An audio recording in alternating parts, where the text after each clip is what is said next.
Hey, this is Melvin, the Media Man, and I want to show you on this tutorial how to critique your photos for proper editing.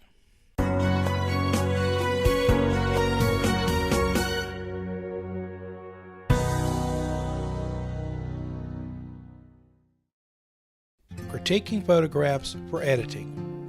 To keep or not to keep, to put on your website, gallery, or favorite social media platform. Each photo you display publicly represents your judgments. Every photograph or document on display represents your consent to exhibit it.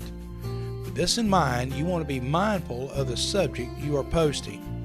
So I want to give you 7 simple rules to follow when it comes to deleting and or editing your photos. Never use a photo that represents anything negative about a person or presents the subject in a false light. Consider their posture. Is it pleasing? Are the people improperly exposed for the moment? Make sure pants, skirts, or sleeves are drawn, necklines and collars are up. Are the facial expressions acceptable for the situation?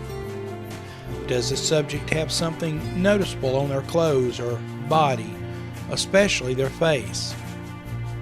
Will the photo draw attention to a person and cause them to be mocked?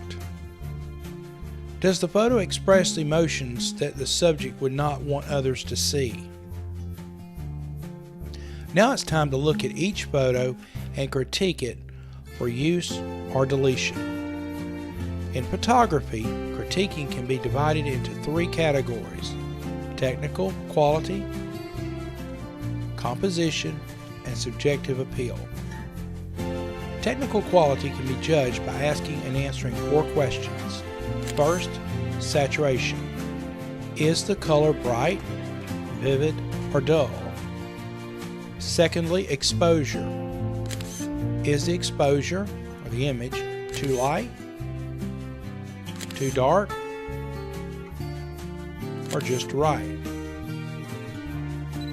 Thirdly, focus. Is the subject in focus? How is the depth of field? What relationship is there between the foreground and the background? And fourth and last, lighting. Is lighting quality acceptable for the subject? Second, we go into composition. Composition moves beyond the objective to the more subjective view of the photographer and persons viewing the photograph. Good composition can be measured in 3 questions. Subject. Where's your eye drawn? To the center, a particular corner? Was the rule of thirds employed? Secondly, framing. Should more or less space have been captured with the subject? Is the photo orientation appealing for the cropping? In other words, was it in landscape or should it have been in portrait? The balance. How is the subject versus foreground, middle ground, or background? What about the alignment? Is it crooked?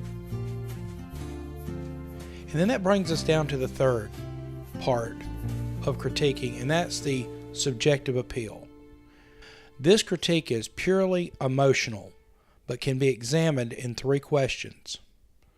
First, the narrative. Does the picture tell a story? Second, emotion. How do you feel when you look at the photograph?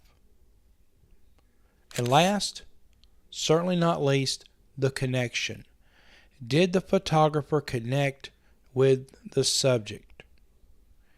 If you will truly employ the 3 categories discussed above, technical quality, composition, and subjective appeal, you will have a great gallery for folks to view. I hope you have enjoyed this tutorial on the art and science of critiquing photos and editing. By the way, be sure to check out our other videos and follow me on social media.